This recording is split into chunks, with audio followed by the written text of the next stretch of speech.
October 19, 1960. Frozen trade.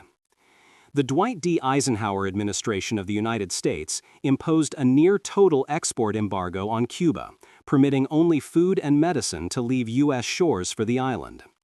This action followed a series of nationalizations by the Cuban government of U.S.-owned refineries and utilities in mid-1960.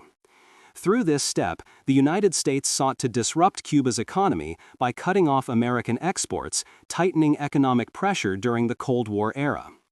This date marked the first formal trade blockade with Cuba, setting the stage for subsequent, deeper sanctions. The import of this embargo was multifaceted. Economically, Cuba relied heavily on U.S. trade and on American-owned infrastructure. The export restrictions deprived the island of U.S. supplies of machinery, spare parts, and technical services, creating obstacles for industry and commerce.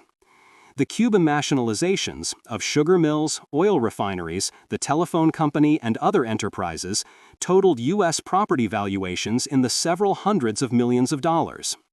The U.S. export ban magnified the impact of these seizures, as American companies no longer shipped goods or services to Cuba. Diplomatically, the move signaled a shift. The United States transitioned from selective economic measures to a systematic policy targeting the Cuban regime's orientation toward the Soviet bloc. Analysts note that October 1960 was the first step toward the U.S. policy that exists today. The embargo initiated on this date also carries historical weight because it inaugurated what became the longest-running economic sanctions regime in modern U.S. history.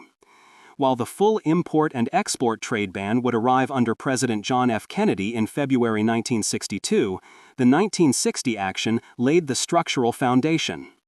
Over time, the embargo became embedded in U.S. law and policy, making it extremely durable across administrations.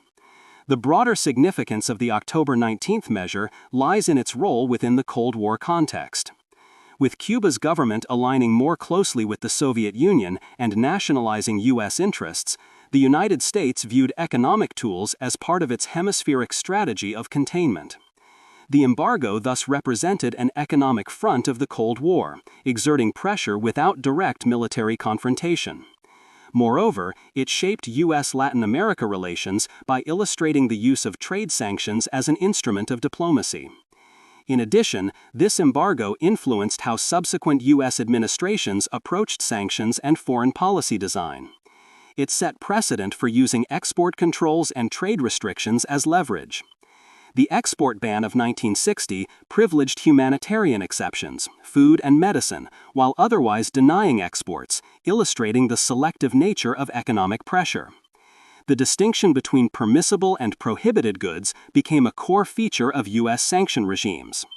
Finally, the October 19, 1960 action had enduring effects on Cuba's economic orientation. Isolated from U.S. exports, the Cuban government deepened ties with the Soviet bloc for trade and assistance. This economic realignment contributed to the island's dependence on Cold War-era alliances rather than diversified trade partners. The embargo's initiation thus reverberated far beyond a single day. It shaped the trajectory of U.S.-Cuban relations for decades.